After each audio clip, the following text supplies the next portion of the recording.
Okay, hello everybody. It is Oopsie here. I was watching the new Storytime in the Complex video, and I had some opinions, and I've been meaning to make a lore video for a very long time. I just haven't. And you know what? I was watching this, I was like, okay, why don't I make a video reacting to this, at least for now? And then maybe I'll actually make my real video eventually. Because I had some opinions. I did watch about half of this video already, I think. But I had to put it down and be like, okay, I can't just spam my notes app about this, or I'm gonna lose my marbles. Those people are Krisuna. Welcome to the stream. Hello. Hello. How long you been playing GTFO for? Oh, God, I think it's been 2 years now. We started roughly 2 years ago. Okay. And I've been playing for 350 hours, going through every mission. was it the gameplay or the story that pulled you in? Well, it was a gameplay that pulled me in. Like, it was very unique to me, new. Later on, I got really invested in the story, slowly, like, figuring it out here and there. And that was a lot of fun. So yeah, I would say both, but at the start, definitely the gameplay. Yeah, I get that. Well, nice to have you here on stream. Next up we got yeah, sweet. Next up we got Lurker. How's it going, Lurker? I'm doing well. Sweet. How long you been playing GTFO for? I got into the game and started playing it sometime around the end part of Rundown 3 when it originally came out. This is and just... ever since then, between then and Rundown 6, I was playing it pretty spotty. Once Rundown 6 came out, I started heavily getting into the game, and that's mostly when the story also appeared for me. But if we're saying hours, I've got 2,000 hours in the game. Holy crap. That's crazy. Did the good game. Yeah, but okay, so when you hopped in first, it was at Rundown, the original Rundown 3. Yes, the very original. Yeah, that's when the story was pretty spotty and, like, you know, scattered about. Yeah. Didn't really know too much about it, and didn't really know it existed too much until Rundown 6 when it was kind of in your face.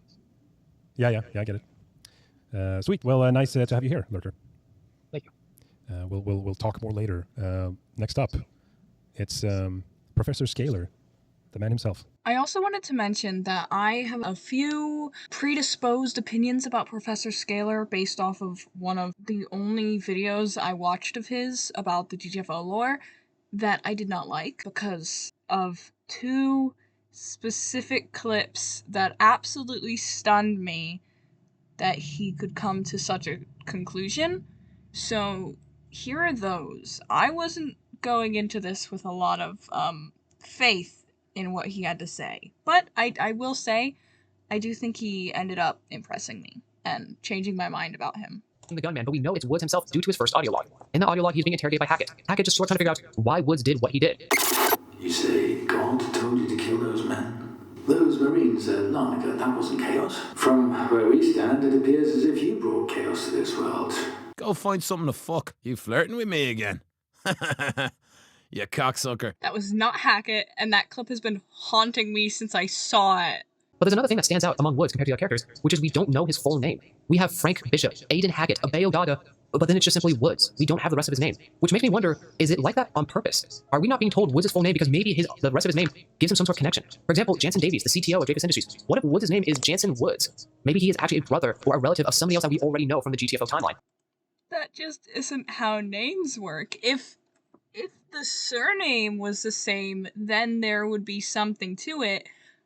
Jansen Woods? No, that would just mean they have the same name. Who names their twin children Jansen and Jansen? That video was obviously like 3 years old, and Woods' name has been revealed to be Isaiah. It was like in the next rundown after that. So obviously, like, take that with a grain of salt, but, like, that's the only reason I haven't watched his content more, is because I was like, that's ridiculous. What are you on about, buddy? Hello. Content Good morning, creator everyone. of GTFO stuff. GTFO content creator. Maybe that's the more clear, concise description. Yeah, the one that kept getting bugged by everyone in the community. When was the next lore video? Yeah. How long you been playing GTFO for? I've been around since basically the very beginning with the original Rundown 1. Back in the day before lore was even really part of the game. Because back in Rundown 1, there weren't any lore logs whatsoever, so... It was very interesting getting into it and seeing the environment and everything and wondering what the story behind the game was. But there was no information back then, so I had to wait quite a few rundowns to finally get information and piece things together. But Simon and Henrik last week said that like the story of original Rundown 1 was basically told through the expedition names of that rundown. Like that's the level of narrative in that early on in the game. Yeah, pretty much. All you had was just the level description and kind of the generic information of, hey, the warden needs you to do this, so go in and do it. Good luck surviving. Yeah. Welcome. Okay, I'll just introduce myself if you're new here. Oopsie, I've got 700 hours on the game. It might be 800 now. I started following the game back in 2020, I think, right before COVID, because I watched Markiplier play it, and even after he stopped playing it, I was obsessed. I didn't even have a computer. I couldn't play it. I wanted it to come to consoles so bad.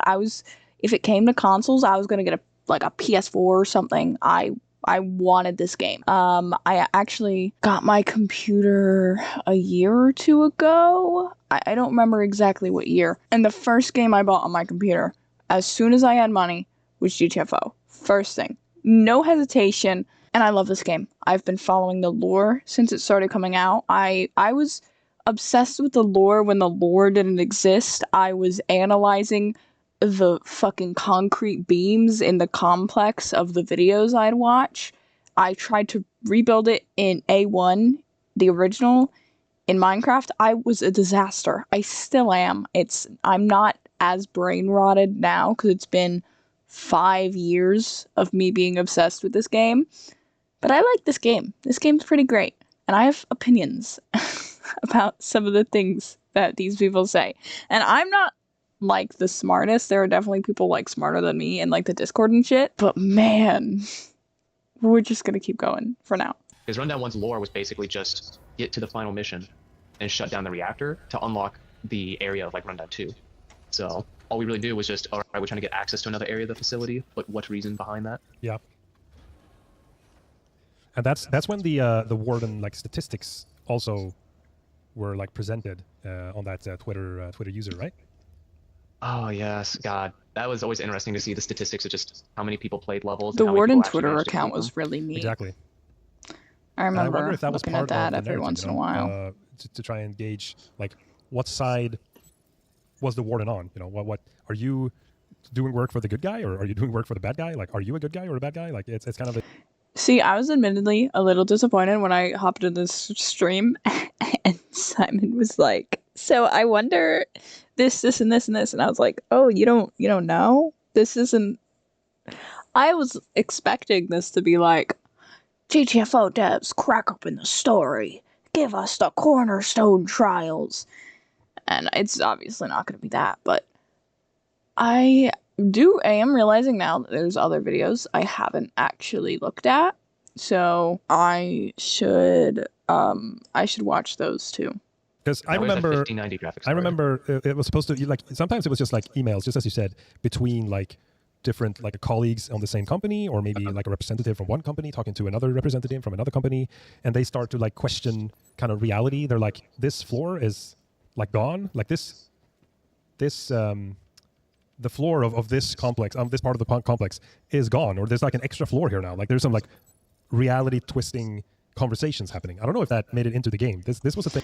There's at least one occurrence of that where one of the floors runs on a completely different, like, okay, the clocks on one of the floors is either running earlier or later than every other floor, and every time they fix it, it just keeps happening again and again, which I think is what he's talking about. Thing I heard the narrative team talking about like very early on how the story were to be told. I don't know. Do you recognize that that plot point? Kind of. I think eventually we did get stuff like that in the later rundowns, but I think it was a while before we got stuff like that. I know eventually we got audio logs, but I think those weren't introduced until the original Rundown 3. So what are some of the key characters in GTFO? Are the prisoners like characters of the story, or are those just like... This gave me an aneurysm when I first heard it. I was like, oh no, he doesn't even know. Like, I thought he would know something. He doesn't even know. He probably doesn't even know their names. This, I no hate. But I was stunned. I was stunned. This part flabbergasted me. All of it does. All of it. But yeah, when the characters, specifically Hackett, Woods, Donna, and Bishop, are like my mental illness creatures. They walk around in my head, they spin around in there, and they never leave me alone. They're just like rotating in a microwave in my noggin. So whenever something wrong is said here, shot up in my chair, I said, no. What are you talking about? Like, vessels for the player. No, even the characters. Rundown 5 was the first rundown where we actually got information about them. It was actually kind of dedicated to them. There was like 10 or 12 lore logs, I think, throughout the rundown that gave us a pretty good idea of who these characters were, what their backgrounds were, and like what happened to them before they found themselves here. Did they do anything to deserve to be prisoners?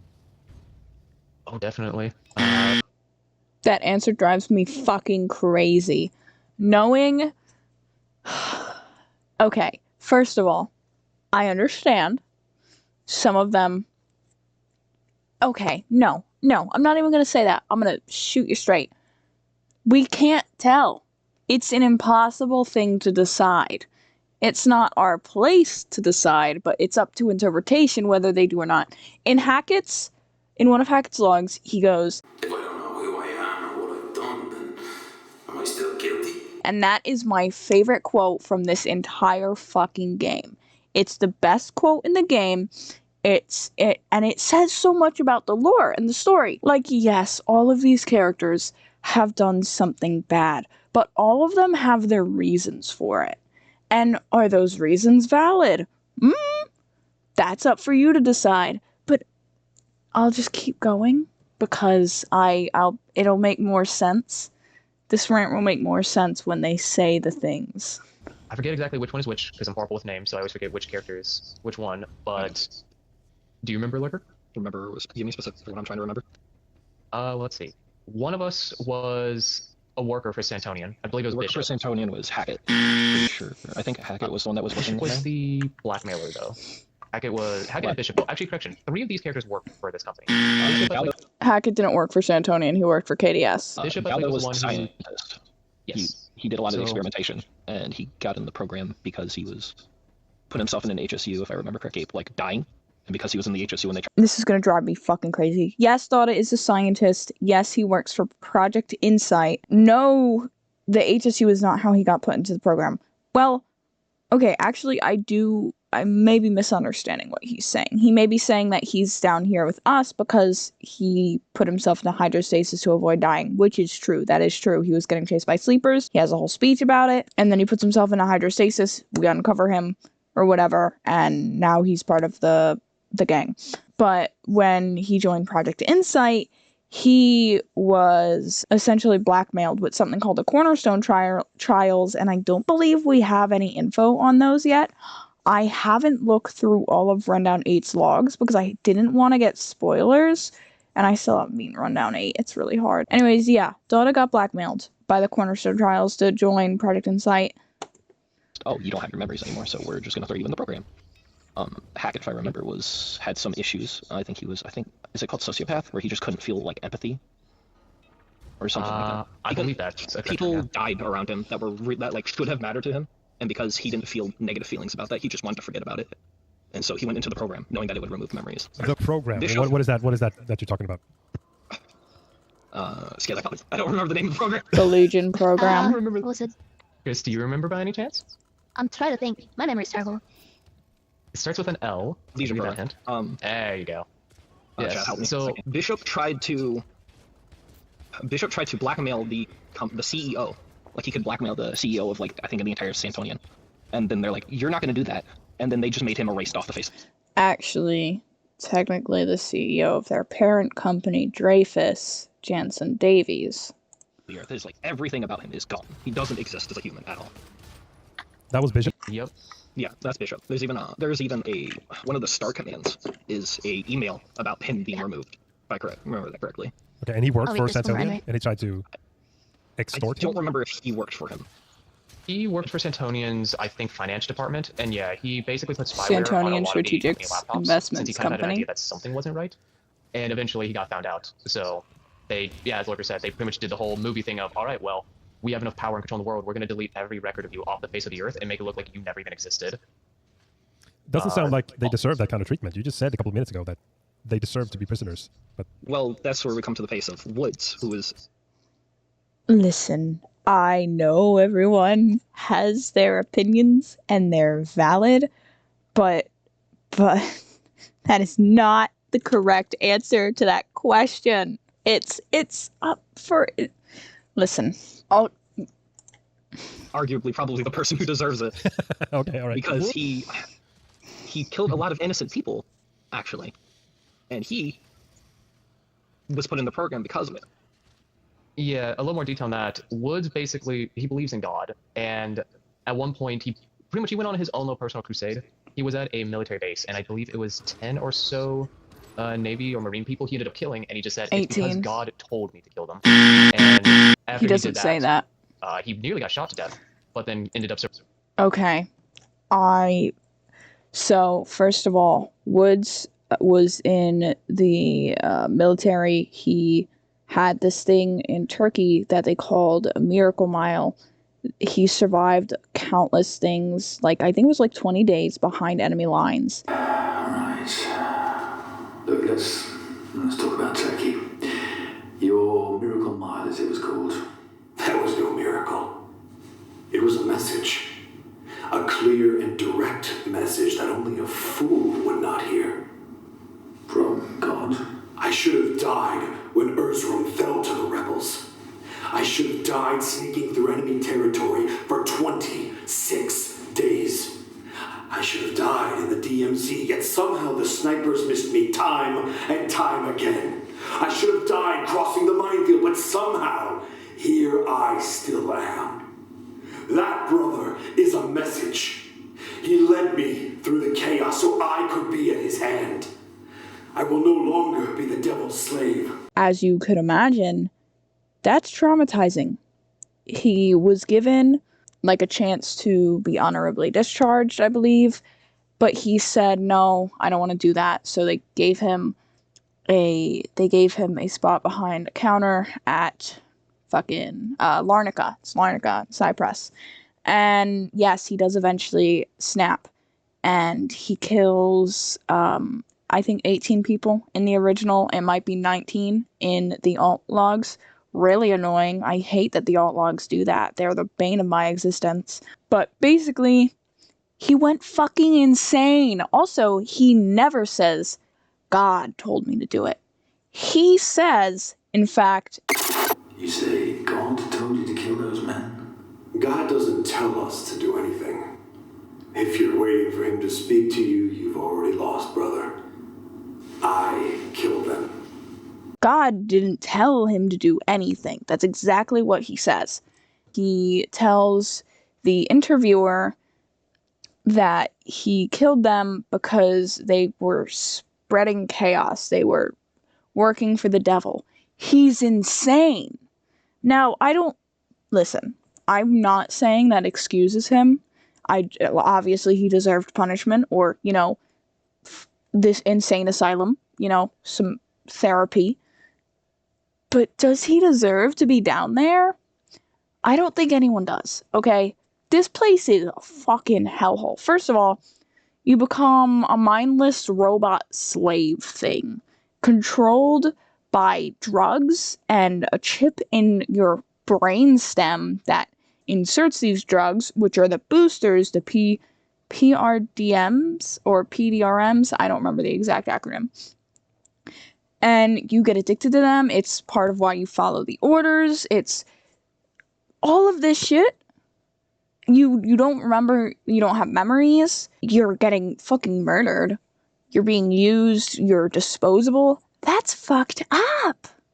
I'm not sure anyone deserves any of this. This is really fucked up. I feel like saying people deserve this is not the direction the story was trying to go in. Like, you're supposed to feel sympathy for these characters because they are human. You're also supposed to realize they were bad humans. They weren't good people, but you still feel sympathy for them because nobody deserves this. This is fucked up. They all had their problems. Hackett, he was, yes, a sociopath, but he recognized this and he wanted to fix himself. There's also the argument that it was a selfish move to put himself in a hydrostasis because he was going to kill himself otherwise, and this was the coward's way out, or whatever. I think that's stupid, and you should shut up. Thank you. And Dada, he was blackmailed into it. He's not a good guy either. We don't know what the Cornerstone trials were. They probably weren't as bad as Project Insight, but he didn't want to do this. The only reason he stayed was because he had to. He felt incredible guilt over all of it. And I think he was trying to leave. I actually don't know. Bishop is... okay, the thing with Bishop is his story is confusing, even though it's the most fleshed out. He, like, on his page on the official website, it says he trafficked, but that comes up nowhere else. I don't know if, like, that's still true. Whatever. He blackmails his boss, sent to Valencia, supposed to die, doesn't. They wipe his records, and they send him down to the pit. He definitely doesn't deserve that. That's a huge overreaction. That's corporate greed, corporate hiding evil deeds, shit like that. That's, you know what I mean? That is censorship, whatever. Definitely doesn't deserve that. Woods doesn't deserve this either. He deserves to go to therapy. Get that man some therapy. He's insane. I'm so convinced that this man has, like, psychosis or something. Like, he was crazy. He was absolutely bonkers. Surviving got captured, and some of the people who end up in the Legion program are basically just death row inmates, people that the world doesn't care if they kind of vanish or just die. So they figure, well, you know what, he survived all that, he's got potential, let's throw him into the system as well. And he should be dead by any means anyway, because the world would have him executed for what he did. But one by one, yeah, all 4 of our playable characters, as well as hundreds of thousands of other people, found themselves eventually in the Legion program, which is basically the whole HSU thing. Now, what it's used for now is a bit different than it was originally. Before, it was basically just the mercenary group of the complex, or really just if they needed automated people that had no free will of their own to do any tasks around the world, either being military people, spies, or anything else, they were part of the Legion program of just, yep, we throw you in, you get your memories erased, we basically rewrite you to be how we want you to be, and then you do whatever we need. And the moment you finish your task, straight back to HSU, and then we'll pull you out later when you need you again. Frozen down until like some form of slavery. Yeah, pretty much. Because a fair amount, or most people who wound up in the Legion program did not want to be in it. Because to a lot of people, once they learned about it, they considered it a fate worse than death. But, well, when you have as much power as Kovac and Santonian did, you kind of get away with that type of stuff, because there's not really anybody in the world that could stop you from doing it. I love this part. What the hell? Did you jump over that barrier? Yes. Yes. That's crazy. I've never seen that before. Okay. Is just jumping over that and running away. But yeah, with the multidimensional stuff, there's a lot of skepticism at first, but I think you guys fleshed it out nicely, because I was also a little worried of, okay, are there going to be a lot of plot holes? But I think the thing I liked the most about the multi-dimension stuff was that you guys utilized it very nicely with bringing back the old rundowns to just not simply bring them back, but also to tell a new story with them, seeing how technically alternate rundown 1 through 6 was not the same people as the original 1 through 6. And we didn't really see that at first, because in alternate rundown 1, there wasn't enough information for us to really make that connection. But I think alternate rundown 2, we really started to get lore logs where it's like, things are very similar, but different. Like the dates on these logs that are the same as each other, the dates are slightly different, or key details are very different, but similar.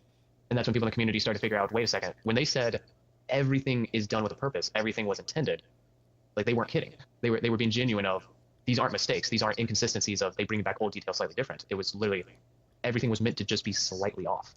Sometimes that bothers me so much, though, because we get some logs in the original, like, story that just have the wrong dates. Like, Hackett says he was 12 in 203. You know, not sure if that's BC or obviously in reality it was a typo. 2030 something he was 12, which means he was born in 2020, I think. I don't know. There's also another log where it's talking about hydrostasis and KDS, and the first log is like, the Red Alpha mission is going to launch with hydrostasis in like 2 months. Yippee! And then in like a log that's like a year or so later, if not more, it's like, KDS makes breakthrough with hydrostasis units. And that obviously doesn't make sense because they were using hydrostasis on the Red Alpha mission, and then that's fixed in the alternate logs. But then what the fuck am I supposed to do with the wrong dates on the other ones? Am I just supposed to steal the dates from the alternate logs? Because they say everything's done with a purpose, but not in the first set, like, series of logs. Not at all. A lot of mistakes were made that really I don't even understand how they kept getting made, because they were so obvious, it seems to me. Like, if you just proofread everything, probably wouldn't have happened. Maybe, like, how a timeline, whatever. Just whatever. Maybe I'm misunderstanding, but... Which, I think, as I said, I think was done very nicely. It was really cool to see that as we went through the alternate rundowns. Because even the glow sticks were a different color. And nobody really realized for a while that was done with a purpose as well. Yeah. I threw out the question, like, yeah, let's talk about the different colors of the glow sticks. What's that about? And I just like, Ulf just like propped up and like, no, we're not talking about that. Like, we want people to piece those things together. He, That's like, so stopped funny. talking about it. It was so fun. Shut up. So hard on that one.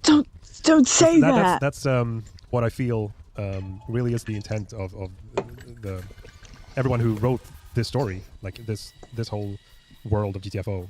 It's like, yeah, we like, Simon really doesn't want to talk about it. I tried to pull some answers out of him, but he's like, no, still, like, I don't want to tell everything. It's still in the hands of the community and the hands of the fans and their interpretations. Like, so he really, respects that. It's in the hands of the beholder, so to speak. Yeah, I can respect that's that, kind of even a if thing I you guys want have done answers. in multiple aspects throughout the game, because you guys even did that with the enemies. Because the only enemy in the game you guys officially named was the Scout, but everything else you always had referred to as the Sleepers or the Creatures, because you wanted the community to basically name everything and come up with, like, kind of the official names of what these things were. Shit, chat, that true? Exactly. So it's cool to see that was the same thing with the lore as well of, let's not... I know some of the sleepers have scientific names, because I think Dota gives them. But shit, chat, that true? That's crazy. I think that is true, isn't it? That's crazy. Let's not say too much to them. Let's let the community piece it together. Let's see what they theorize first. Yeah, and I thought it was just like, a free-for-all, smorgasbord, so to speak. When I invited Simon, now when the story is kind of, concluded, and like the final rundown is here. But yeah, he's still, mindful of what he says regarding the story of GTFO. He's like, it surprises me, but yeah, sure, I respect it, of course. The plan is to do at least 2 more story streams to dig deeper into it. Actually, Victor, going on that, I think one of the other reasons why Simon is slightly hesitant with what he says is also because a known fact, but not very well known about fact, is the fact that... I'm such an idiot. I just realized this isn't Simon Viklund. It's his fucking brother. Oh my god. I saw a fucking TikTok one day, and it had both of them in it, and I was like, huh? They're different. I genuinely thought Victor was like a nickname for Simon. It was crazy. They look so fucking similar. We're done. Had to end sooner than originally planned because of a lot of different reasons, which I won't go into. But there was originally going to be more story, and I think even the ending of the game was, I'm a little uncertain on this one, but I think the ending was originally going to be something a little bit different. Like, you guys were going to do a few more rundowns before rundown 8, but due to some reasons, you guys had to wrap it up sooner. And I know that it was confirmed on like one of your streams at some point that a decent amount of the game's story unfortunately did have to get cut out or changed a bit. That way you can get it all done within rundown 8. So I wonder if there's also that reasoning of Simon's hesitant of what he says because he doesn't want to accidentally let something slip from, like, I guess the original script of the game. Okay. And what was going to be back then. Yeah, Which is a Xander shame. NT. I'll be honest, I would have loved to have seen that. Xander NT adds on to that in Twitch chat, says, I remember Simon saying that he could go for 10 rundowns if he wanted, but they had to tie up all loose ends with rundown 8. Yeah, Simon talks about that from last week's stream. You can check out that VOD here on our Twitch channel. That Maybe it's sucks. still up on our YouTube channel, not sure, but yeah, on our Twitch channel it is. He said that, yeah, rundown 8, the fact that rundown 8 had to wrap up everything was kind of sprung onto the narrative team. Like, he wasn't really ready for that. It was like a decision made not by him. But he totally understood it because 10 Chambers is a one game kind of studio. You know, we don't really work on multiple games at the same time. Yep, and you guys want to focus on Den of Wolves, so, which, I mean, having that sprung up on you, I still think was good, because while I do wish it was more of a story, or I wish some of the other things we heard about got, fully fleshed out, I do think what we got was quite nice and enjoyable.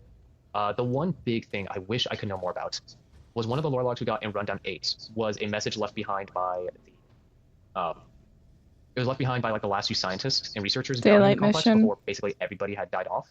And they were talking about how in the center of the complex, like in a place known as the inner chamber, there was a massive biomass, far bigger than anything else I've ever seen, and it was surrounded by hundreds of smaller ones, kind of like a queen and a bunch of babies and whatnot. And that they were going to try to confront it as their last stand before they inevitably died.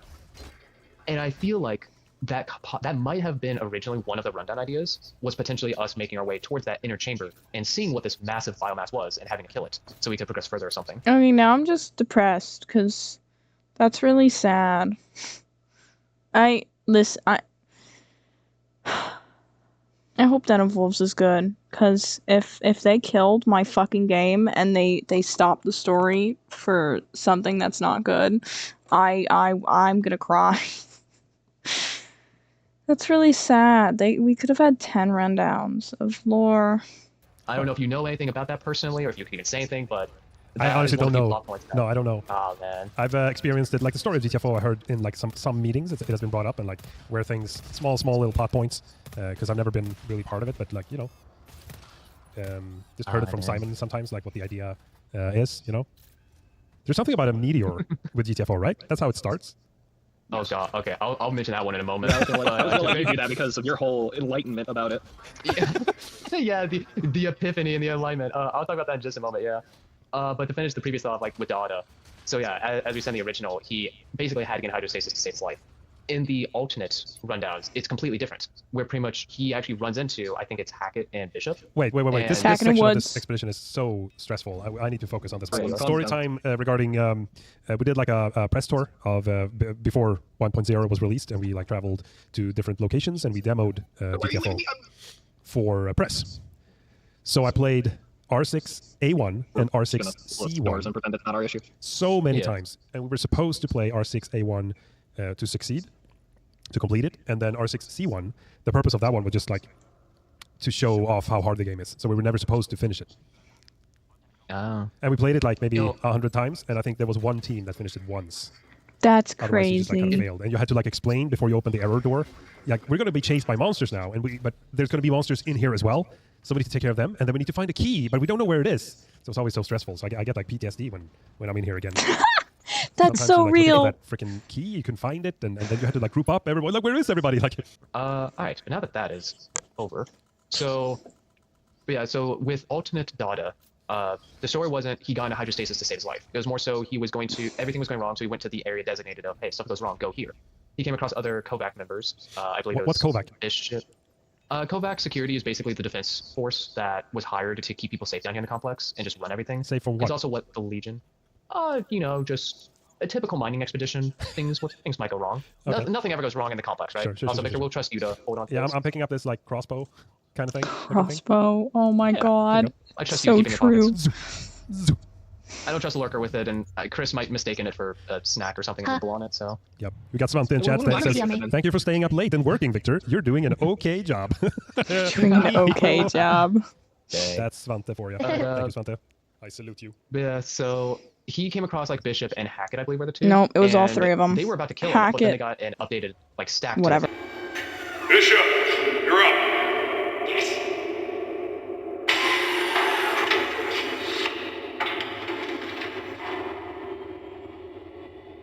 I must talk to them. Come on, Abiel. You can do this.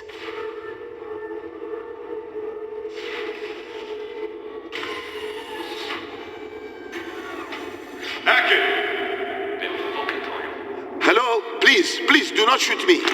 Identify yourself. Who the fuck are you? They were part of the Legion program, so everything's like programmed into them. And their updated stack, it just said, don't kill Dada, put him in hydrostasis. So they said, okay, Dr. Dada, get in hydrostasis, and you'll be safe there. So while the other three characters' stories slightly changed with Ultimate Rundown 5, Dada's was basically the developer saying, hey, slap across the face. Here is a very obvious like case of the story is different. Like, it's not the same as it used to be. And that was when a lot of people who didn't really pay as much attention to the lore realized, okay, this isn't the same. Like, these aren't the same 4 characters. That's a huge difference in the story. There's no way that was an accident. Like, they must have done that on purpose. So people really started to figure out that the alternate rundowns were not the same as the original rundowns. But you mentioned the meteor, which, oh man, should we talk about that? Do we want to talk about there were some GPS? There were some GPS coordinates written out in some form of trailer. Chicxulub crater, right? In the Yucatan, Mexico. I believe so. Yes. Because yeah, this is me just throwing out some things. I could accidentally also, throw out stuff that didn't make it into the game. Because like this is. I believe there's also coordinates for the Butterfly Nebula. I don't remember exactly, but like.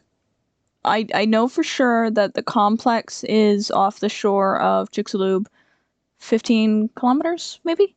In the water, in the ocean, whatever, and it digs down. And that's on the Chicxulub crater, which there's a whole bunch of lore about the Mayans, about the crater, about diseases, the flea demons, stuff like that. This I heard years back. Yeah, the meteor made it to the game. Yeah, that's part of it. Yeah, but like the GPS coordinates as well? Yeah. Because it wasn't explained, the GPS coordinates, I believe. But it was very deliberate, very like... That's where I remember hit, correctly. Right? Yeah, it hit we're in the Gulf of Mexico, and it is the meteor that killed the dinosaurs.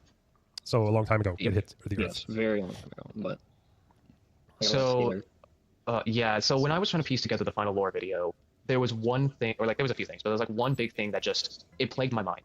Because I didn't understand it. I couldn't piece everything together. Something just didn't sit right with me, and I didn't understand what it was. And it was one of the lore logs where Schaefer meets this weird specimen, as it's called. It's something that kind of looked human, but it wasn't quite human. And it was telling him, like, we have been in exile for, and it was a very big number. It was like, I don't know, 7.06 something to the power of 10, or like something like that, some math term. And it equated to millions of years, I believe. And I didn't understand what it meant for the longest time. And the funny thing is, because my background, because pretty much what it was referring to was the meteor that hit Earth that killed the dinosaurs, which I didn't connect that point in my head, so it didn't make sense to me. But once I connected it, everything finally pieced together. I realized, wait a second, this is how the story GTFO played out. This is what all the lore logs are pointing to. You know what? That actually makes sense. I didn't even think about that. Where I came to realize that meteor, or so-called meteor that crashed into the Earth, which is where this complex was eventually built and all that, it wasn't actually a meteor whatsoever. It was an alien spaceship. Okay. So, oh, hello, still alive. So, I'm trying to think of a very simplified version of this, because this was a topic I could easily go on for a while if I'm not careful, but pretty much the whole story kind of, or not the whole, but a big thing about the story of GTFO is that the virus, these creatures, and all the weird, like, not normal things that occur down here with teleportation and whatnot, it's all because an alien spaceship was going around through the multiple dimensions collecting the virus. Because the virus, whatever it touches, it's done for. Like, there's no saving it. If it gets into a universe, the universe will eventually fall because of it, because of how impossible it is to deal with. So they were trying to collect it to save universes from this just world-ending disease. Oh, so the aliens were good guys. Yes, at least as far as we can tell with the lore. There's some speculation that maybe they're not quite as good as we thought they are, but there's not enough evidence in the game to really prove otherwise. But they were known as the collectors, and yeah, they were trying to collect the virus. But something went wrong, and they ended up crashing into Earth, which I guess knocked the power out of their ship or something, which is why they say they were in exile, because they were trapped deep underneath the core of the Earth, and there's really nothing they could do to escape. And a lot of factors played in to pretty much eventually get us to the point where we basically, or this entire mine company, discovered their ship, but they didn't realize it was a ship. They just thought it was a massive vein of iridium, which at the time, iridium was extremely pricey. So they saw iridium, it just is that a real material, or is it like a fictional material? Yes. Yeah, it's a real element. It's a real, okay. Radioactive. Just double checking. Yeah, I believe it's what nuclear reactors typically use. There's not a ton of it on Earth, but it's very valuable. And this entire mine company pretty much looked at it, it's like, man, there's this massive rock underneath the Earth, or like deep into the Earth, that's worth multiple like trillions of dollars. Let's go get it. And that was really the whole reason this complex was built in the first place. Was it was a mining facility designed to get to this massive chunk of iridium that would pretty much just make the company ridiculously wealthy beyond belief, to the point where like the amount of money it would have been worth if they got to it would have been so ridiculously stupid. It would have made people like Bill Gates or Elon Musk or any other wealthy person you know in real life look like a peasant because of how much money it would have been worth if they got it. So it's kind of like a pricey meteor. That's from the movie Don't Look Up as well, right? Like a company wanting to get their hands on a meteor coming to Earth. Mankind comes together to like, oh, okay, let's blow it up. But then like a corporation comes in and like, actually, it's worth trillions of dollars. We want to like blow it up a little bit so it still crashes to Earth in smaller pieces. so we can scavenge it. You know, I won't spoil what happens at the end, but I'm getting like reminded of that. Like greed, you know, is what drives the company to do the digging for this meteor, and then all this shit happens. So they've collected virus, but they crash landed on Earth. So there's like Earth was already doomed as they crash landed, I guess. Kind of, but not entirely. Because the thing is, even though they did crash land into the Earth, also if we could get your sentry up here, Victor, that'd be very nice. The thing is, the virus was stuck underground for so long, but then corporate greed, we go down and try and get the iridium, we release the virus, bad things happen, whole world fucking dies. Even though it was crash landed, the virus and the sleepers and everything contained in it was still contained in the ship. Because there's really no way it could come to the surface. But you said if a universe gets infected by the virus, it's done for. So Earth wasn't infected by then? Pretty much. It's kind of, I guess in a way, it's like, actually no, that wouldn't be a good comparison. Yeah, so even though technically the virus was present in this dimension, because it was so far underground, it wouldn't really be able to reach the surface, at least not for a long time. I think there's a few reports in history, like some of the logs that talk about it kind of getting to the surface and destroying a few civilizations because of earthquakes and whatnot, making it so it could get up there. But there's really no massive cases of it, at least not shown in the lore, until San Antonio Mine Company came down here, started to dig deeper and deeper towards it, and then eventually, you know, the sleepers started becoming a thing. That's also why Kovac was brought into it for the defense services. Because it's like, oh, there's these real... It's a horror game, by the way. Just had to remind you again. Yep. Yeah, but there's these weird alien creatures and whatnot, so it's like, oh, we need defense services to protect us and deal with all this stuff so our researchers and miners don't die. But it just starts spreading and getting worse and worse. So eventually, yeah, once they started going deeper, the Earth, I guess in a way the Earth was doomed anyway once the spaceship crashed. It just became doomed a lot sooner once San Antonio Mine Company basically went down there and released the virus. But these aliens, they're just like collecting the virus? That sounds kind of lame, you know? Didn't they want to like, oh, we want to collect this so we can throw it into the eternal fire, the sun. We want to shoot it into the sun. XL Zelda in YouTube chat says, is that Professor Scalar? Oh, you got the Wind Waker link there as a little avatar. I appreciate that. I guess this could be just a game theory, but game theory. Sorry about that. I'm so sorry. No, you're fine. That was the reference. One could believe that they could have been collecting it and using it as a weapon even. I mean, who knows? Sure. Possibly. Yeah, we were never really told what. We just know that they were collecting it, but to what goal? Yeah, I think that's part of why people speculate maybe they aren't all that good, because what was the reason they wanted it? Like, was it actually to save people, or was it I'm for something assuming it was to get rid of it. Sure. Do we ever see these aliens, like a corpse of them, or I don't know, some form of illustration of these aliens? We see. Is the corpse in those specific missions, were those the ones that they tried to inhabit? No, those were the... Okay, here we go, down another branch. That was the cloning facility, because there was a part of the department that was about cloning human life, basically, because they're like, oh, you know, we keep being death row inmates and whatnot, but there's only so many people we can get, and we need more resources. So they're like, let's clone perfect beings that are like the ultimate soldiers and whatnot that we could use. Oh, that's unfortunate. That's fine. Oh, no. So that cloning facility part Victor! was... Victor, he can't hear us. He has his AirPods in. The cloning facility was pretty much just a means that was being used down here, but the collectors utilized it for their own benefit of, we can't really communicate directly with these people.